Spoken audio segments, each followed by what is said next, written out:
साथीहरू नमस्कार। माइजूकी भदैनीसँगको रोमान्टिक कथा अन्तिमसम्म सुन्नुहोला। दशैंको टीकाको दिन आफ्नो घरमा टीका लगाएपछि प्रसन्न मामाको घर नवलपरासी पुग्यो। ऊ पुग्दा मामाको घरको ढोका खुल्लै थियो। माइजू बाहिरदेखि नै कराउँदै ऊ भित्र पस्यो। भित्र माइजू त हुनुहुन्थेन, तर भान्सामा काम गरिरहेकी एउटी नवयुवना थिइन्, अपरिचित, पहिले कहिल्यै नदेखेको। माइजू हुनुहुन्न? तपाईँ प्रसन्न हो? अपरिचित केटीबाट उल्टै प्रश्न आयो। प्रसन्न छक्क पर्यो। हो, तर तपाईँलाई कसरी थाहा भयो? छ्या, मलाई तपाईँ भन्न पर्दैन, तिमी भने हुन्छ। तपाईँभन्दा सानै छु। ल ठिक छ, तिमी नै भन्छु। तिमीलाई मेरो उमेर पनि थाहा रहेछ। अरू के थाहा छ मेरो बारेमा? तपाईँ सायद बीएससी अन्तिम वर्षमा पढ्दै हुनुहुन्छ, त्रिचन्द्र कलेजमा। वा, अनि घर पूर्व चितवन। अनि तपाईँ पढाइमा तेज हुनुहुन्छ। तिमी त मलाई बेचेरै खान्छौ कि क्या हो? बेच्ने त होइन, बन्धकसम्म राख्न सक्छु, उनी हाँसिन्। अनि आफ्नो बारेमा चाहिँ भन्नु पर्दैन?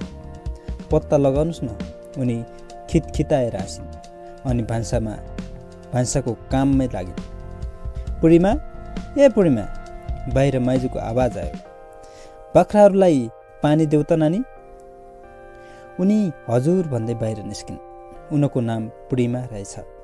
नाम त थाहा भयो, अरू कुरा पनि बिस्तारै थाहा हुँदै जाला भन्ने लाग्यो। प्रसन्न पनि बाहिर निस्कियो। माइजूलाई ढोक गर्यो।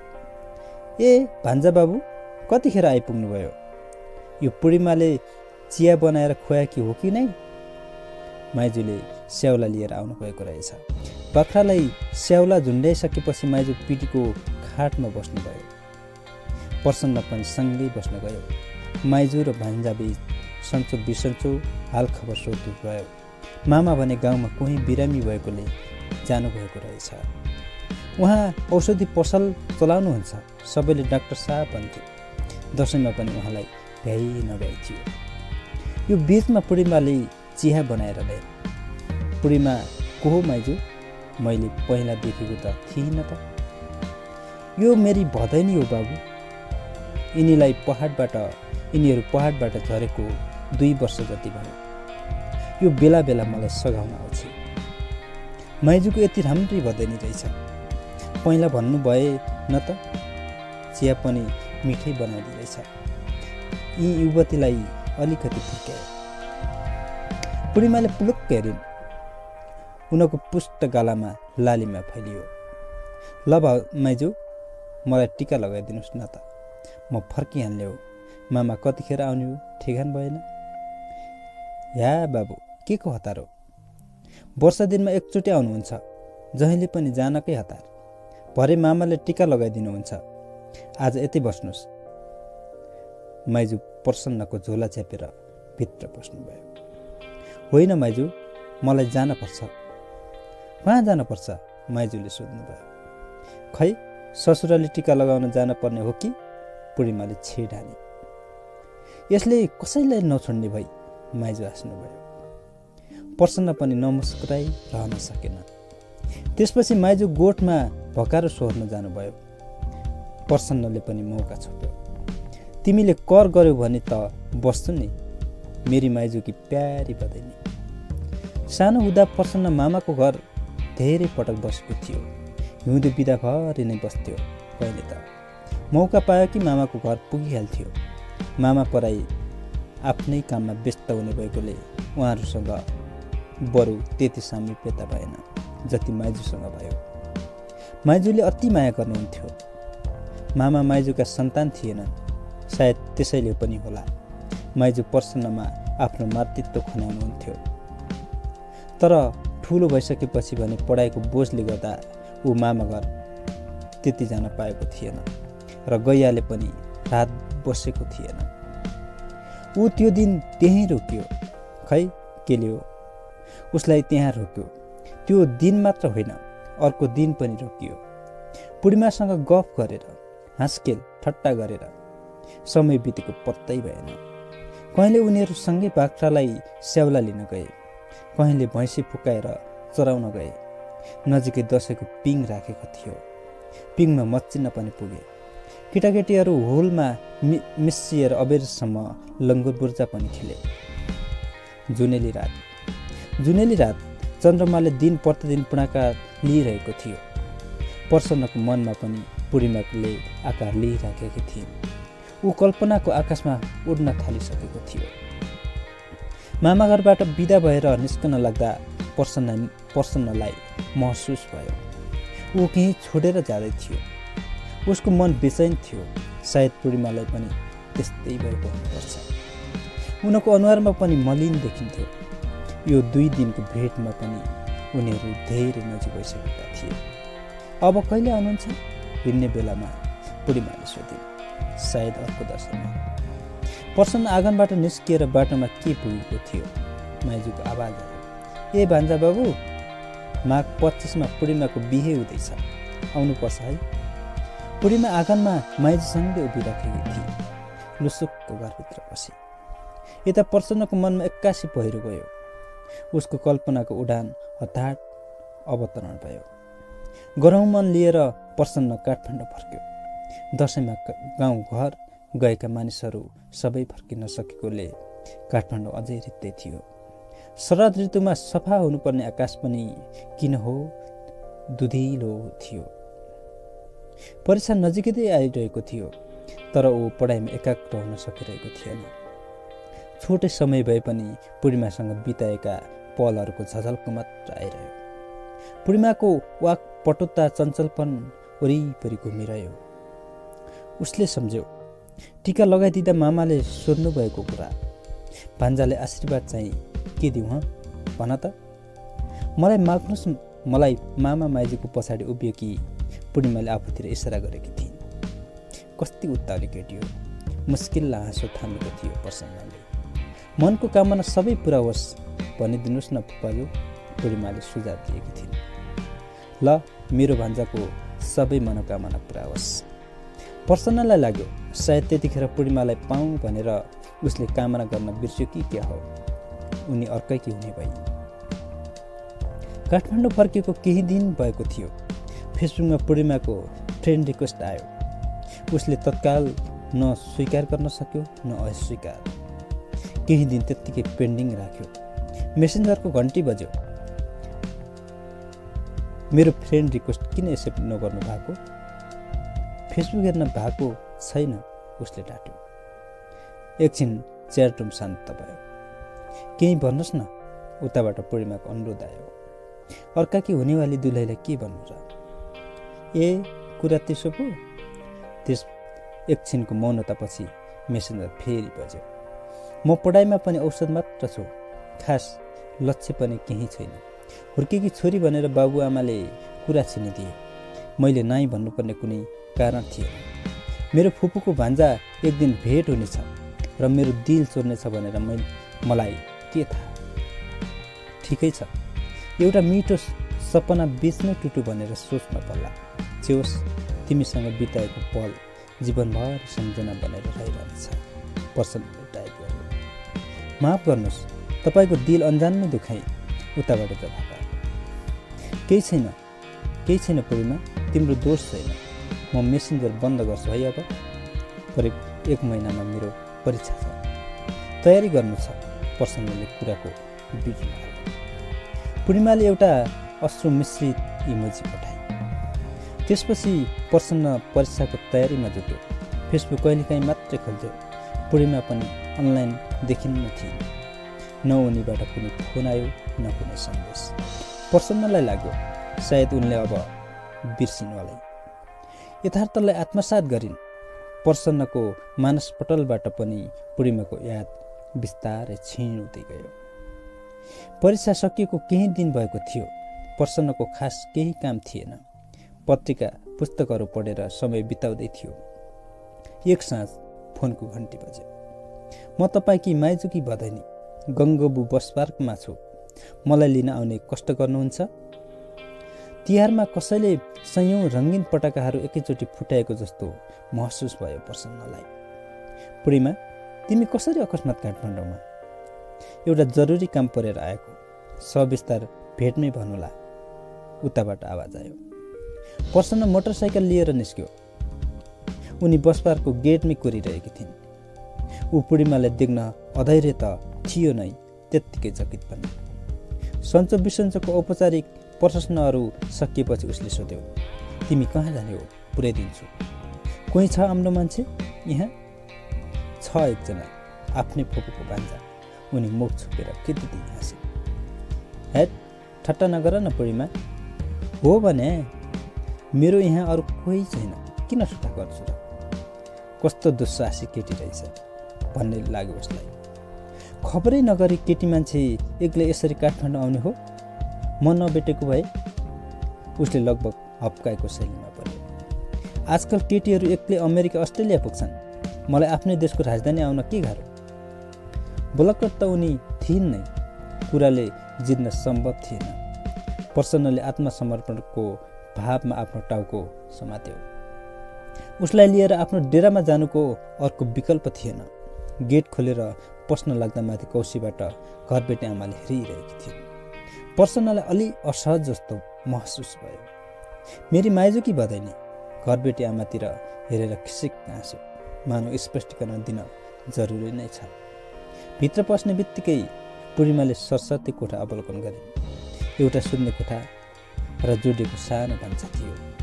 एउटा पलङ, एउटा काउच, एउटा टेबल र दुईवटा कुर्सीहरू। चिया खान मन लाग्यो। उनी भान्सा कोठातिर लागे। प्रसन्न पनि पछि पछि गयो। के काम परेर आयो एक्लै? मनमा कौतूहलता राखिरहन सकेन र सोध्यो। खासमा भन्ने हो भने म घुम्न आएको। तपाईँलाई थाहै छ मेरो छिट्टै बिहे हुँदैछ। त्योभन्दा अघि थोरै भए पनि जीवनको केही स्वतन्त्रता अनुभव गरौँ भनेर आएको। काठमाडौँ अहिले आएकी थिइनँ, कहिले आएकी थिइनँ। घुम्न चाहन्छु। उनी बोल्दै गए। मलाई थाहा छ विवाहपछि म पढाइ गरेर जानेछु। कसैकी श्रीमती बन्नेछु, कसैकी बुहारी त कसैकी भाउजू हुनेछु। एका वर्षमा आमा पनि बन्नेछु। घरको चुलो चौको, खेतबारी, पानी पँधेरोमै मेरो जीवन सीमित हुनेछ। त्योभन्दा पहिले बाहिरको संसार कस्तो रहेछ अनुभव गर्न चाहन्छु। काठमाडौँ घुम्न मात्र भनेर त तिमीलाई बाबुआमा फुपूहरूले पठाउनु भएन? प्रसन्नले शङ्का व्यक्त गर्यो। मेरो आइएको ट्रान्सक्रिप्ट हरायो। परीक्षा नियन्त्रण कार्यालयबाट प्रतिलिपि निकाल्नु पर्यो भनेर आएको। तपाईँलाई भेट्छु भनेपछि फुपूले पनि नाइनास्ती गर्नु भएन। यति कुरा मिलाउन आजकलका केटीहरूलाई के गाह्रो। तपाईँ कुन जमानामा हुनुहुन्छ? मेरो फुपूको प्यारो भान्जा बाबु। उनीहरूले मजासित हाँसिन्। प्रसन्न भने हाँस्न सकेन। यो केटीको के चाला हो यो भन्ने सोचिरह्यो। दुवै मिलेर खाना पकाएर खाए। एकछिन टिभी हेरे। पूर्णिमा सायद बसको यात्राले होला थाकेकी जस्तै देखिन्थिन्।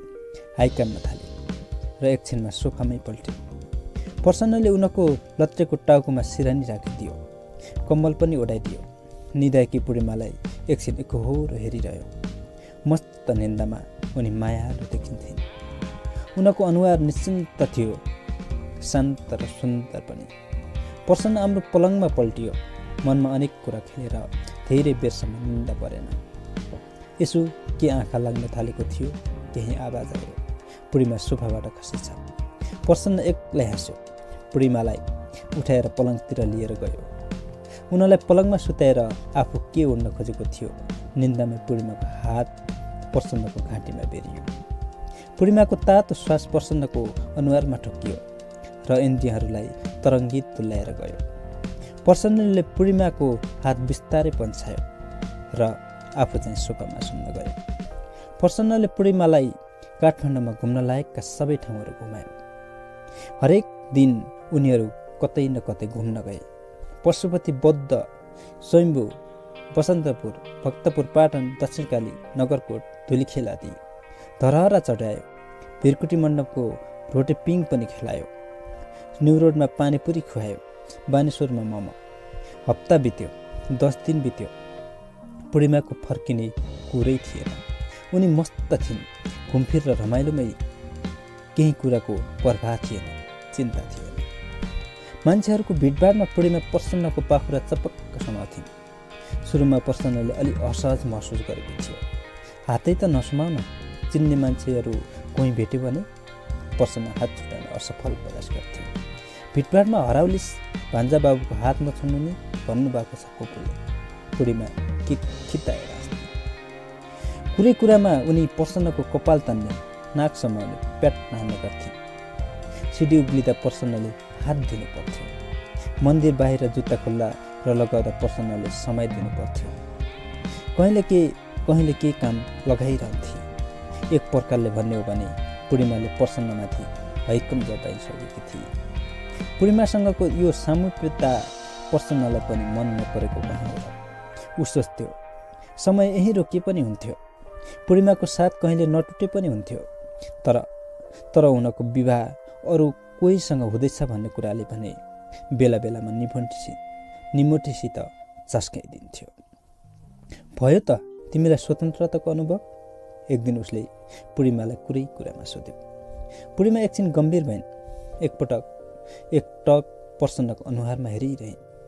केही बेरको मौनतापछि मधुरो स्वरमा बोलिन्, गुहेश्वरी जाने बाँकी छ, त्यहाँ एउटा भाकल पूजा गर्नु छ, भोलि लगिदिनुहुन्छ? त्यसपछि म फर्किन्छु, तपाईँलाई अरू दुःख दिन चाहन्न। पूर्णिमाको फर्किने कुराले प्रसन्नको मुटु धक्क गर्यो। कोठाको झ्याल खुल्लै रहेछ। त्यही बेला एउटा चिसो सिरेटो चल्यो र उसको मुटु छोएर निस्क्यो। तिमी नजाऊ, यहीँ बस भन्न मन लागेको थियो, तर भन्न सकेन। ऊ त्यो रात राम्ररी निदाउन सकेन। भोलिपल्ट उनीहरू गुहेश्वरी मन्दिर गए। मन्दिरको ढोकानिर प्रसन्नले मोटरसाइकल रोक्यो। तपाईँ भित्र जाँदै गर्नुहोस्, म पूजा सामग्री किनमेल गर्छु, पूर्णिमाले भने। प्रसन्न भित्र गयो। एकछिनमा पूर्णिमा पनि भित्र गए। साथमा एउटा पण्डित पनि थियो। प्रसन्नले सोच्यो सायद भाकल पूजाको लागि होला। पण्डितले दुवैलाई सँगै उभ्यायो र के मन्त्रोच्चारण गर्न थाल्यो। संस्कृतको मन्त्र उसले बुझ्ने कुरै भएन। पण्डितले पुक्काबाट दुईटा माला निकाल्यो। एउटा पूर्णिमालाई दियो र एउटा प्रसन्नलाई। प्रसन्नले केही सोच्न भ्याएकै थिएन। पूर्णिमाले माला प्रसन्नको गलामा लगाइदिए। प्रसन्नको हात समातेर तानी र उसको हातको माला पनि आफ्नै गाडीमा गइरहे। वरिपरि हेर्ने मानिसहरू झुम्मिए। यो के गर्दैछ पूर्णिमा? पूर्णिमा केही नबोली आफ्नो काममा व्यस्त रहे। पर्सबाट दुईवटा औँठी निकाली र एउटा प्रसन्नलाई लगाइदिए, अर्को औँठी प्रसन्नलाई दिए र आफ्नो देब्रे हातको साइले औँला तेर्साए। प्रसन्न अलमलमा पर्यो। ऊ केही बोल्न खोज्दै थियो। पूर्णिमाले प्रसन्नको हातै समेत तानेर औँठी आफै घुसारे। सबै कुरा यति छिटो भइरहेको थियो कि प्रसन्नले केही सोच्नै भ्याइरहेको थिएन। ऊ यन्त्रवत उभिरह्यो। पण्डितले एउटा सानो डिब्बा खोल्यो। त्यसमा सिन्दुर थियो। पण्डितले डिब्बा प्रसन्नको अगाडि सार्यो। ल दुलैको सिउँदोमा सिन्दुर हाल्नुहोस्। पग्नुहोस् पण्डितजी। प्रसन्न बल्ल उसमा आएको जस्तो भयो। यो के हुँदैछ पूर्णिमा? तपाईँ पनि यति पनि बुझ्नुहुन्न? हाम्रो विवाह हुँदैछ। हाम्रो विवाह कसरी हुन सक्छ? के तपाईँ मलाई माया गर्नुहुन्न भने ठिकै छ, मलाई सिन्दुर नहाल्नुहोस्। पूर्णिमाको स्वर शुष्क भयो। म फर्किन्छु र जोसँग मेरो बिहे छिनिसकेको छ उसैसँग विवाह गर्छु। म तिमीलाई माया गर्छु पूर्णिमा, तर के यसरी हाम्रो विवाह हुन जरुरी छ र? माइजूलाई मैले कसरी मुख देखाउँ? मेरो अर्कै केटासँग कुरा छिनिसकेको छ। तपाईँलाई थाहा छँदैछ। त्यो विवाह तोड्ने अरू कुनै तरिका छ? तपाईँ मलाई मन पराउनुहुन्छ, माया पनि गर्नुहुन्छ, बस त्योभन्दा बढी के गर्न सक्नुहुन्न। तपाईँको भर परिरहे भने त म अर्कैको घरको दैलो पोल्न पुग्नेछु। रह्यो फुपूको कुरा, उहाँको चिन्ता नगर्नुहोस्। यहाँ के हुँदैछ मैले फुपूलाई हरेक दिन जानकारी दिइरहेको छु। उहाँकै सहमतिमा यो हुँदैछ।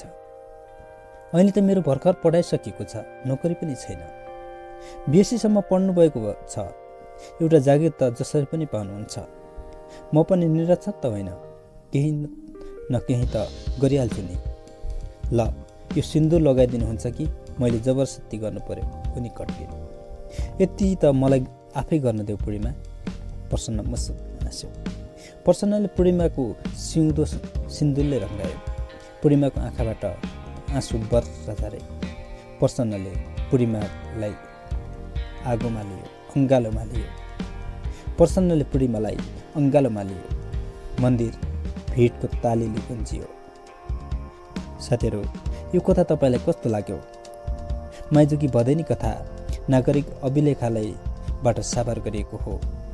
तपाईँलाई जस्तो लाग्यो कमेन्ट गर्नुहोला र लाइक सेयर पनि गर्न नभुल्नुहोला। यस्तै अन्य कथाहरू लिएर आउनेछौँ। धन्यवाद।